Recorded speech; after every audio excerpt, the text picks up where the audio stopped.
Kumalat ang video na ito sa social media kung saan pinagsusuntok ng isang lalaki ang dalawang senior citizens na sakay ng pampasaherong jeep sa Muntinlupa City noong nakaraang Miyerkules.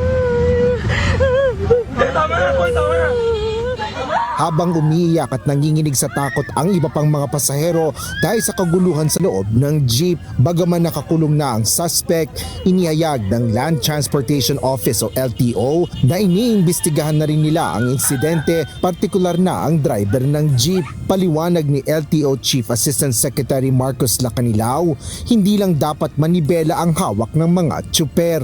Kung ikaw yung driver ng public utility, hawak mo yung mga pasahero mo, pananagutan mo sila eh.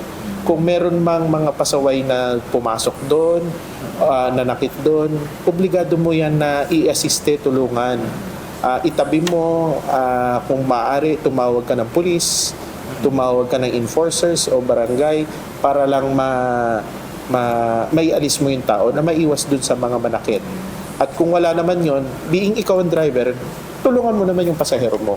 Ayon kay ASEC Lacanilao, maglalabas sila ng show cause order laban sa driver at operator ng sangkot na pampasaherong jeep. May pananagutan ng driver dyan.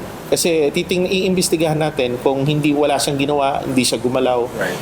Oo, kasi safety ng pasahero yung nalagay sa alanganin. Binigyan din ng LTO chief na lahat ng pag-iingat ay dapat gawin ng mga tsuper para sa mga pasahero. Partikular na dito ang pagmamaneho ng maayos at siguraduhing ligtas sa mga taong sakay nila. Yung safety ng pasahero parating primary priority ng mga driver natin.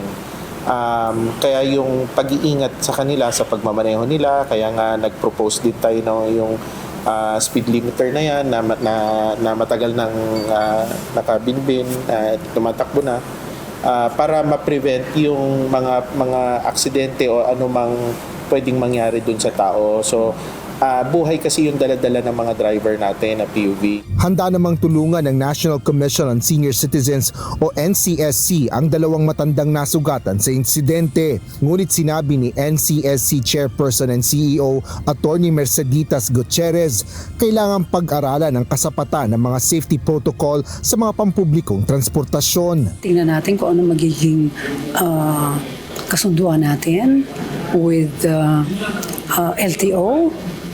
At ang mga drivers din, kailangan siguro maging aware sila pagka may ganyan. Dapat huminto at alamin kung anong nangyayari sa kanyang mga pasahero. Siguro kailangan din maturuan sila kung paano magre-react sa mga ganyang pangyayari sa loob ng jeep o sa loob ng bus na pwede din sa bus mangyari yan. Dito sa Quezon City, ilang hakbang naman ang ipinahagi ng Traffic and Transport Management Department o TTMD upang mapanatili ang ligtas na pagbiyahe ng mga commuter. Ayon kay TTMD Head Dexter Cardenas, mayroon silang koordinasyon sa mga operator at driver ng mga pampasaherong sasakyan. Nagkakandak tayo ng seminar with them about road safety. So yun yung pinaka-basic talaga is yung engagement with them, collaboration with operators and drivers para mayroon silang primordial job or commitment doon sa road safety ng kanilang mga pasahero. Not only about following traffic rules and regulations but also to cater yung safety ng kanilang mga pasahero na kanilang pinaghahanap buhayan. Kaugnay naman ang nangyari sa pampasaherong jeep sa Muntinlupa City. Sa araw-araw anya na pagdaan nila sa mga lugar ay dapat alam ng mga tsuper kung saan at sino ang mga taong may masasamang binabalak sa mga pasahero. Unang-una, yung mapagmatsyag dapat yung drivers na pag nakita niyo yung mga ganun yung sasakay nila, they have to prevent them from getting in o sumakay sa kanilang mga sasakyan. And if ever na nagpumili, dapat ihinto na niya, magkusa yung driver na siya yung magpababa doon sa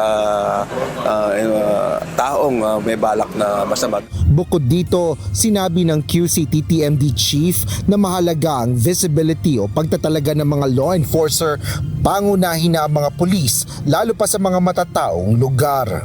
Asher Cadapan Jr., UNTV News and Rescue. Diyos ang aming sandigan, serbisyo publiko ang aming pinahahalagahan.